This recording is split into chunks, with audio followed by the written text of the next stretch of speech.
Hello YouTube, it's Land Grenade, and here we got the Zero. This bad boy, very good nimble fighter. Problem is, it's like most Japanese planes, very squishy, which means that any shots in the back of your fuselage, like over here, or your wings, will probably break the wing or blow you up because here are your fuel tanks. And since it's not well armored, well, you're probably going to go down in a big ball of fire. So, about this fighter, it's a carrier-based fighter, which means it's got these little wingtips that fold up, so you can land on a carrier with this. You'll see when you try to land on a carrier, you'll have a hook down here that'll deploy, and I'll show you guys how to land on a carrier in another video. But this plane very good for landing on carriers, so I've gotten saved a few times by being able to limp back to a carrier, reload, and then take off again. Anyways, let's go over the armor and its other attributes. Max speed, pretty good. Armament, sorry. Max speed, it's 533 kilometers per hour, not the fastest. Pretty good, but you really don't want to go above 300 in this plane because it's over 300, it doesn't maneuver very well, as you will see. Turn time, 19.1 seconds, that's pretty good. Rate of climb, 13 meters per second, not bad. And armament, pretty good. Two 7.7 machine guns, 1,000 rounds, and 2mm Type 99 Mk1 cannons. Cannons are always good. I always love having cannons. I prefer having cannons with small amounts of ammunition rather than machine guns with large amounts of ammunition, because cannons just bring down planes faster. And if you're good at targeting planes and know where to shoot, then these will be much more effective. And since you already know how to reload your guns, because I've already taught you that, reload those guns whenever you can, and you should be fine in terms of firepower. Okay, so I'm going to jump into the game, talk a little more about this plane, and at the same time show you how to use it. Okay, here we go into the replay. So this plane can very maneuverable, and this plane actually is really good in maps like this where there's a lot of terrain. Not so much in the very open maps because you can be easily spotted and picked off, so you have to be sneaky with this plane.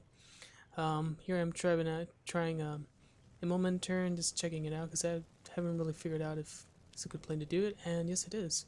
So I think I'm going to use this later on in the match. For now, you're sort of sitting back, looking around, see what's going on. And another thing I want you to do is when you use these planes, change the fuel consumption. I'd say like about 10 minutes, because less fuel means you have less weight, more maneuverable, and you need all the help you can get. So I see this guy, I know I'm more maneuverable than him, so I'm turning inside him. He's going really fast, that's why he's turning faster than I am, but I can still turn inside him, look. There we go. So very maneuverable, got my flaps out. And here we go, leading my shots, doing a little deflection shooting. And this guy is sneaky, so he's pretty good. Flat 1984 means he's probably an older guy. Look at him, so he knows what he's doing. Here I go, a little bit of a moment turn, but actually turn another direction instead of turning backwards and straight onto the backside. Here we go, leading my shots. I got my kill. Oh well. And here I am reloading my guns because I only have 200 shots and I really need the ammo. But then I see this bow fighter. It's like, oh crap, he's gonna get me. One little burst, I'm dead. But he misses me. So here I go. Machine guns are reloaded. So planes like this, you really need to get that skill for reloading because you're really gonna need that. In games like this where you really need to reload fast when the action's really confined to a small area. So here I go, leading my shot. I can take my time with him because I know I can definitely outmaneuver him. And he's at low altitude, so he's kind of screwed. So here I go, critical hit, got his ailerons, can't pull up pretty. Oh, there we go. Almost ran into that tree. But yeah, since when you shoot his ailerons, you pretty much sentence him to be stuck to the ground, or if he tries to pull up, he'll just go really slow and be an even easier target. So here I go, pulling out, back to my side of the field, checking it out. And okay, so I stressed this before, but I'm going to stress it again. Use the flaps on this. Whenever you need to make those tight turns, hit that F button or whatever key you have bound to your mouse now, hopefully, or your joystick, and deploy those flaps because they really come in handy when you have to get that extra little push to turn in order to get that kill. Okay, so yeah, this guy, I'm just going to do a little dive on him, but he's going to be taken out beforehand. So there we go. See, not very good at dive, so I'm just going to try to line up. If I miss it, oh well, I got a little piece of him, but nothing. So I'm going to pull out. I'm not going to try to maneuver into it, so pull up, lose some speed. Again, always checking to see what's going on. And, okay, see possible target, P40. More maneuverable than him.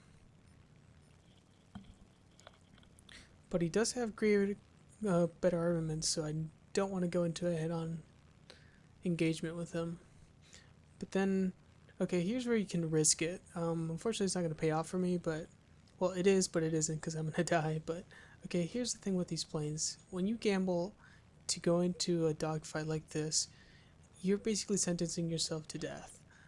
But at the same time, you can try to stay alive as long as you can, and then try to get a few kills in there before you go down.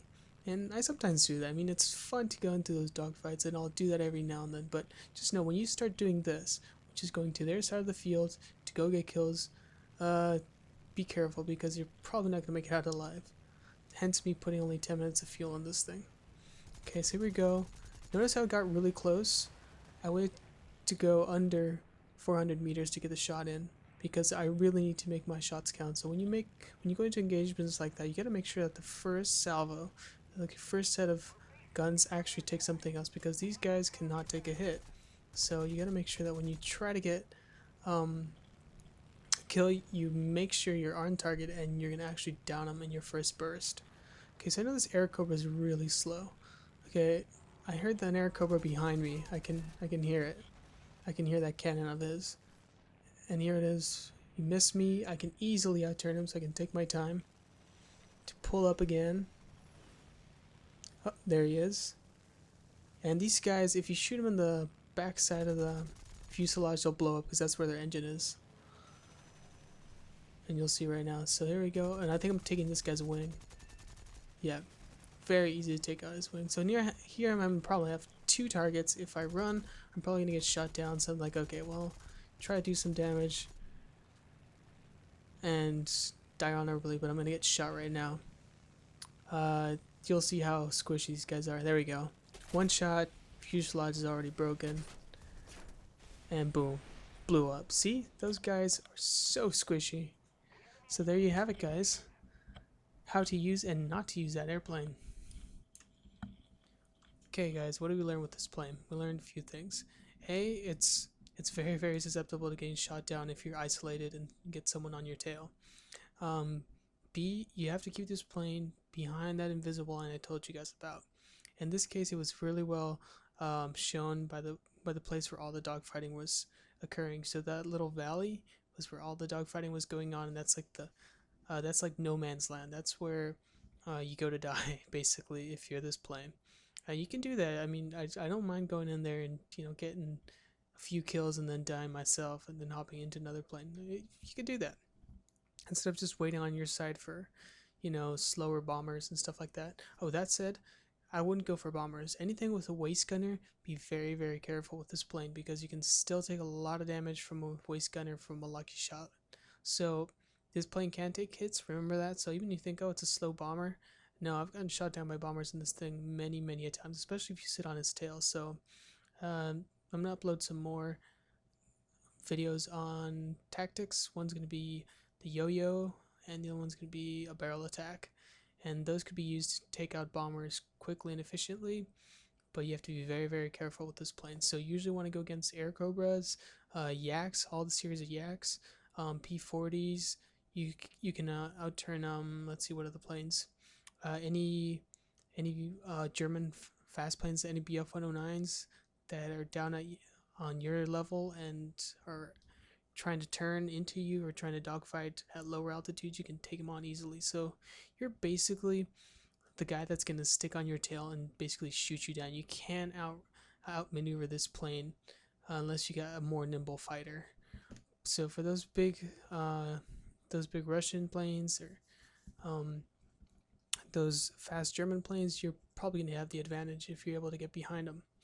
The other thing is, British planes, as you saw, the one that shot me down, you're basically on par with those. It's like a 50-50 chance you can take him out before he does. So they're actually good planes, but you still have that little edge of maneuverability. So be careful with British planes, but you're basically free to go against Air Cobras and Yaks and BF 109s. So I hope this has helped you at least get a little insight on how to use this plane more effectively. And I'll be back with more videos, hopefully soon. And this is all Land Grenade, and I'll catch you guys in the skies.